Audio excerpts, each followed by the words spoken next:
सभी साथियों को जय हिंद। मैं आपका साथी डॉक्टर अशोक शर्मा एक बार फिर से आप सब लोगों के साथ आज के शानदार सेशन में हम लोग के 4 C's की बात करेंगे।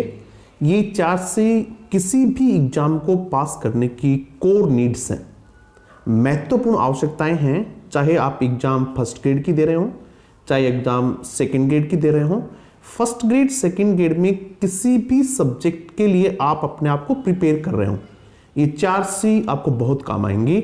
जो बच्चा इन 4C को ठीक तरीके से फॉलो करेगा निश्चित रूप से एग्जाम में बहुत अच्छी रैंक के साथ अपना सिलेक्शन ले लेगा।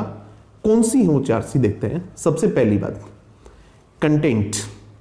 C for content. आपका जो कंटेंट है ये बहुत ही क्वालिटी का होना चाहिए, एग्जाम ओरिएंटेड होना चाहिए। ऐसा नहीं है कि आप कुछ भी पढ़ रहे हैं उसका एग्जाम से कोई लेना देना नहीं है। आप जो भी पढ़ रहे हैं वो आपको एग्जाम में काम आना चाहिए।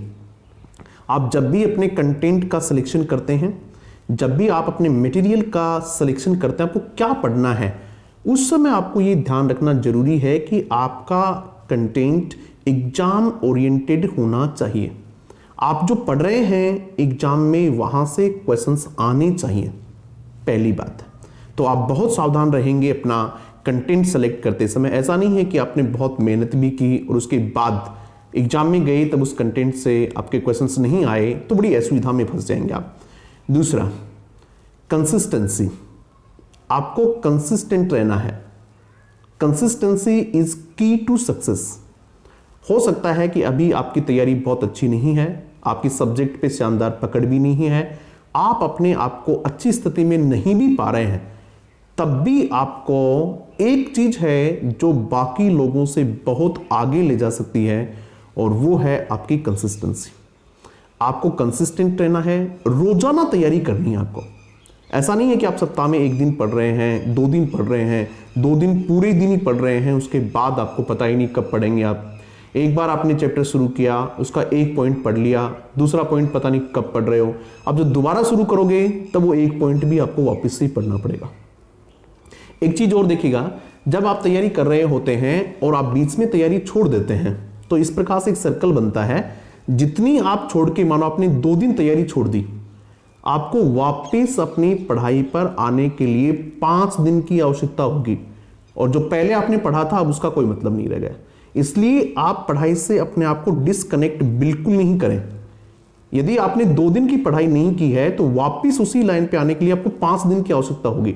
इसलिए हो सकता है किसी दिन परिस्थितियां ऐसी हो आप कम पढ़ पा रहे हैं तो कम पढ़ लें, लेकिन ऐसा कोई भी दिन नहीं होना चाहिए एग्जाम तक जिस दिन आप नहीं पढ़े हों।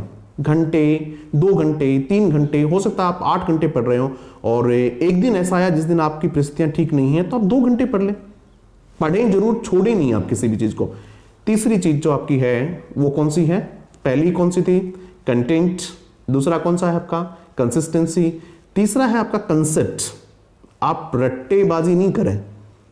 आप पढ़ रहे हैं, रट्टे लगा रहे हैं, चीजें समझ आ रही हैं कि नहीं आ रही हैं, कोई मतलब नहीं है। बस टाइम को काउंट कर रहे हो। मैं 8 घंटे पढ़ रहा हूं, मैं 10 घंटे पढ़ रहा हूं, मैं 12 घंटे पढ़ रहा हूं, मैंने 2 कोचिंग से नोट्स ले लिए, मैंने 3 कोचिंग से सिलेबस ले लिया, कोई मतलब नहीं रह जाता है। आप कंसेप्ट क्लियर करते हुए पढ़ें।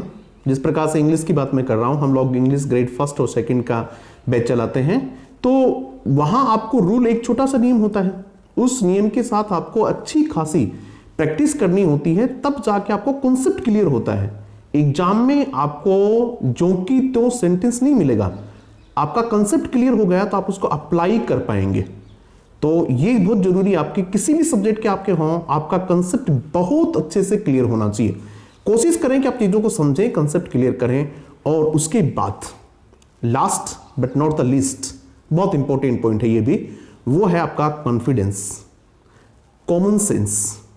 हमने कॉन्फिडेंस और कॉमन सेंस को एक में रख लिया है, 2 अलग अलग चीजें हैं। कॉन्फिडेंस बहुत जरूरी है आपका, और वो कॉन्फिडेंस कब आएगा?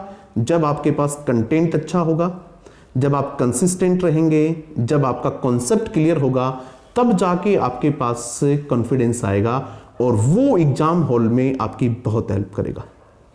कॉमन सेंस, आप चीजों को कॉमन सेंस अगर आपका डेवलप होगा, चीजों को आप ठीक ढंग से समझ पाएंगे कि एग्जाम में क्या पूछा गया है, कैसे इसको अपने आंसर करना है, ये आपका कॉन्फिडेंस आपको हिलने नहीं देगा, आपका कॉन्फिडेंस आपको घबराने नहीं देगा, आपका कॉन्फिडेंस आपको हारने नहीं देगा।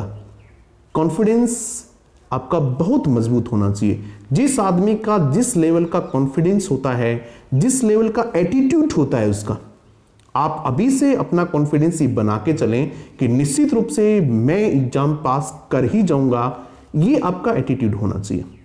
आप किसी भी एग्जाम की तैयारी कर रहे हो, आप इन चारों बिंदुओं को बहुत ही ठीक ढंग से देखें, निश्चित रूप से आप सब लोग बहुत अच्छा कर पाएंगे, ऐसा मेरा विश्वास है। Thank you very much.